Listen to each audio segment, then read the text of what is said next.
হাসপাতালের জলাতঙ্কের সেবা প্রদান কক্ষে রোগীদের ভিড়। কুকুরের কামড়ে আহত হয়ে ভ্যাকসিন নিচ্ছেন তারা। স্বাস্থ্য বিভাগের তথ্য মতে সম্প্রতি পঞ্চগড়ে বেড়েছে কুকুরে কামড়ে আক্রান্তদের সংখ্যা। প্রতিদিনই বিভিন্ন হাসপাতালে সেবা নিতে আসছেন রোগীরা। তবে জেলার সরকারি হাসপাতালগুলোতে গত 1 মাস ধরে মিলছে না জলাতঙ্কের ভ্যাকসিন। রোগী ও স্বজনরা বলছেন, ভ্যাকসিন না পেয়ে অনেকে ফিরে যাচ্ছেন, অনেকেই বেশি দামে ওষুধের দোকান থেকে কিনছেন। এতে বিপাকে পড়ছেন তারা। আমাদেরকে লিখে দিল যে ভ্যাকসিন এখানে হসপিটালে নাই, বাইরে থেকে কিনে নিয়ে আসতে হবে। তা আমি বাইরে থেকে যা কিনে নিয়ে আসলাম, দাম নিল আমার কাছে 540 টাকা।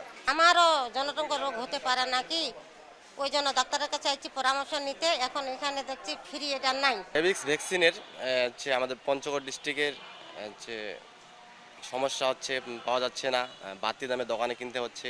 একটা আধুনিক সদর হাসপাতালে যদি আমরা এই সেবা থেকে বঞ্চিত হই, তাহলে এই গরিব মানুষরা কোথায় যাবে?